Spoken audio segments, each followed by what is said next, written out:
네, 유재수 전 부시장의 1심 재판 결과 내용 한번 좀 분석해 보도록 하겠습니다. 먼저 변호사님, 네.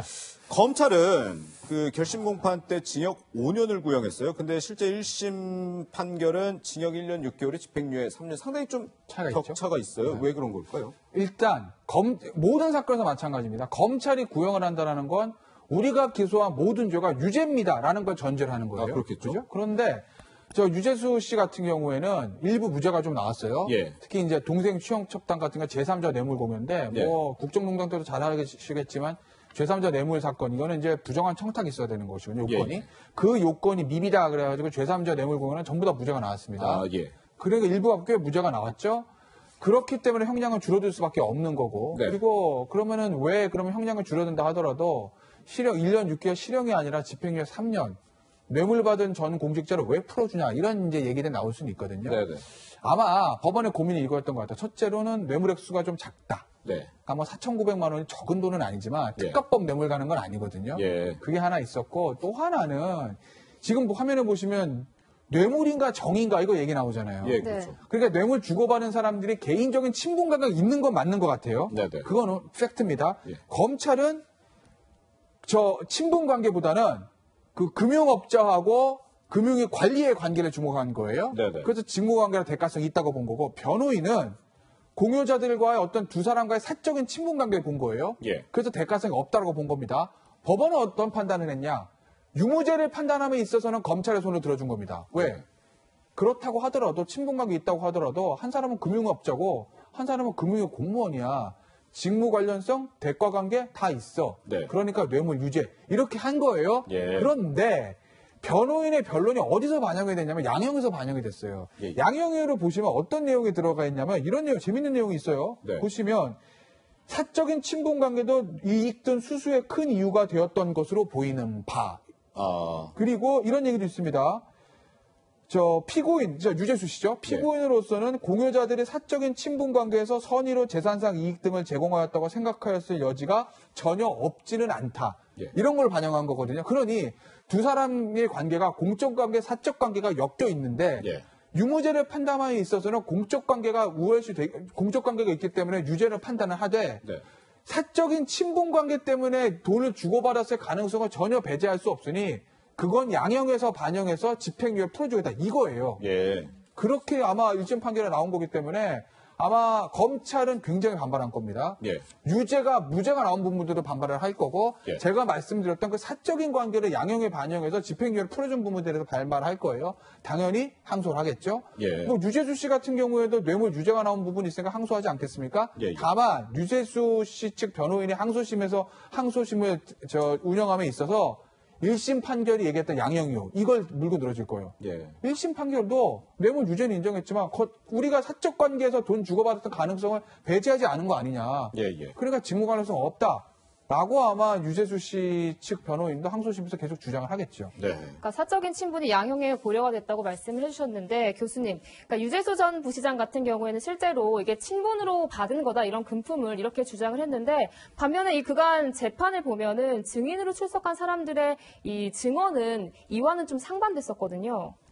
그 공짜 점심은 없다라는 말이 있습니다. 예, 예. 공직사회에 특히 울리는 말인데요. 절대 공짜 점심은 없죠. 특히 국세청, 금융 이쪽에는 더 엄격합니다. 사실은 100만 원 이상의 접대를 받는다 해도 반드시 신고하게 돼야 되는 네네. 좀 차별을 더 두고 있거든요. 왜냐하면 금융계 비리라는 거는 국가에 미치는 영향이 크기 때문에 그런 예. 규정을 두고 있는 것인데 그리고 검찰이 기소한 내용이 탐관오리의 전형이라는 차원에서 했지 않습니까? 예. 저는 재판부가 물론 판결은 뭐 재판부가 하는 권한이기 때문에 뭐 이의는 없습니다만은 공직사회에 경종을 울리는 정도의 판결은 나왔어야 된다. 예, 예. 이게 지금 그러면은 4,900만 원 이해 받으면은 다 이제 솔직히 이제 형사적 처벌을 좀 면하는 이런 것들이 신호를 일으킬 수 있기 때문에 네. 좀 강력한 어떤 그 상징적인 조치가 내려져야 되고 특히나 감찰을 무마했던 적이 있지 않습니까? 그리고 감찰 무마 이후에도 부산 경제부시장으로 가는 승진을 해왔습니다. 네네. 오늘 또 마침 또 오거돈 시장이 출두하고 부산시에 1, 2를 하던 분들이 예, 예. 다 출두하고 재판을 받는 상황인데요. 그러게요. 이런 차원에서는 좀 더 상징성 있는 조치들이 나왔어야 되는데도 불구하고 좀 법 감정으로는 조금 낮게 나온 거 아닌가 그런 생각도 듭니다. 네. 네. 아까 제가 이제 판결 유무죄하고 양형을 설명을 드렸잖아요. 네. 거기에 대해서 개인적인 좀 논평을 좀 드리면 예. 저는 사실 좀 불만이에요. 뭐가 그러니까 무슨 얘기냐? 아예 예. 자 사적 관계로 돈을 주고 받은 거야. 액수도 작아. 예. 그 사람 친분 관계가 있어. 대가성 없어. 무죄. 이렇게 가든지. 예. 그게 아니라 아무리 사적 관계라고 하더라도 공직자하고 금융투자업자면 이거는 대가관계가 없다고 볼 수 없어. 네네. 그러니까 뇌물 인정. 그렇다고 보면 양형이후에서도 사적 관계로 돈을 주고받은 점을 가만. 이건 안 써야 되는 게 맞는 게 아니었을까. 예. 뇌물로 네. 인정이 안 돼서 무죄를 쓰든지. 네네. 만약 뇌물로 인정이 된다면 아무리 사적 관계라도 공직자가 돈을 받은 것은 중범죄다. 이게 맞는 거지. 뇌물은 맞는데 그래도 주고받은 두 사람이 친구니까 조금 봐줄게요. 이게 그러면 공직자가 똑같이 뇌물 1억씩 받았는데 한 사람한테 받을 때는 전혀 모르는 사람이고 또 한 사람은 친구고 그럼 친구한테 받은 건 좀 깎아주나요? 뇌물 인정해도? 그러니까 저는 그 양형이유가 납득이 안 되는. 아예 차라리 무죄로 가든지. 예. 그래서 아마 이 부분은 항소심에서도 조금 논란이 될 거예요. 그러니까 어쨌든 좀 1심 판결 결과가 조금 애매하게 나왔다 뭐 이런 얘기인 것 같은데. 그러니까 너무 재판부가 그래서 제가 감히 변호사가 예. 이 재판을 운영할 때 재판부의 심증을 제가 지금 이렇게 오해하는 걸 수도 있는데 예. 너무 검찰과 변호의 양쪽 의견을 조금 더 다 감안해서 좀 뭐랄까 좀 균형을 맞추려고 그랬다는 느낌도 좀 받고 예. 그래서 저는 사실은 한쪽으로 그냥 뇌물 인정했으면 그냥 구속 상태 유지하든지 예. 아니면 차라리 야 이건 아무리 그래도 친분관계로 주고받은 게 맞는 것 같아 무죄로 하든지 둘 중에 한쪽으로 확실하게 하는 게 저는 맞지 않았을까 싶어요. 예, 그래서 제가 여쭤보고 싶은 게 사실 이 유재수 전 부시장의 1심 판결 결과가 상당히 주목을 받은 게 지금 조국 전 법무부 장관, 대통령 민정수석 출신의 조국 전 장관의 이 감찰무마 의혹 관련 재판이 지금 진행 중이어서 이 결과가 이 재판에 조국 전 장관 재판이 영향을 미치지 않을까 이 부분이 상당히 주목을 받거든요. 어떻게 보시나요? 이 근데 결과가요. 저는 결과랑은 상관없을 것 같아요. 아, 일단은 첫째로 어쨌든 집행유예 프로조건 아닌 거 간에 뇌물이라는 거에 대해서 무죄가 나왔기 때문에. 네네. 그리고 이게 만약에 뇌물이 전부 무죄가 나왔다고 하더라도 아무리 친구라도 공직자가 이렇게 친구한테 일종의 스폰 개념 아니겠습니까? 친구라고 받았다고 하면.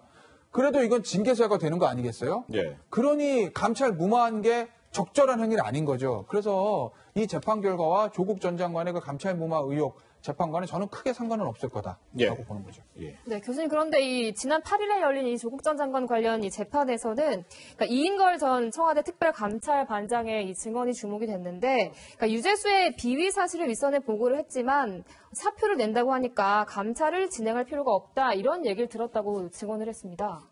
이제 감찰 무마냐 아니면 감찰 종료냐 네, 이 부분이 사실은 말장난이라고 느낌을 받습니다.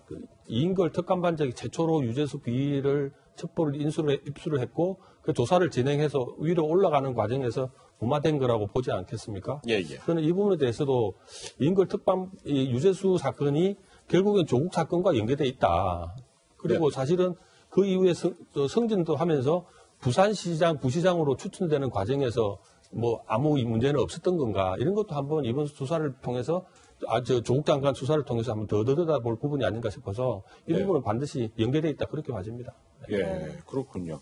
어쨌든 지금 다음 달 5일 날에 두 번째 재판, 공판 열린다고 하는데 유재수 전 부시장에 대한 감찰 담당했던 감찰관 두 사람 증인으로 출석하는 걸로 지금 알려져 있는데 뭐 어떤 진술을 할지 이 부분도 상당히 주목이 되네요. 그렇죠. 이제 결국은 이게 아주 쉽게 말씀드리면 조국 당시 전 장관을 비롯한 민정 라인이 네.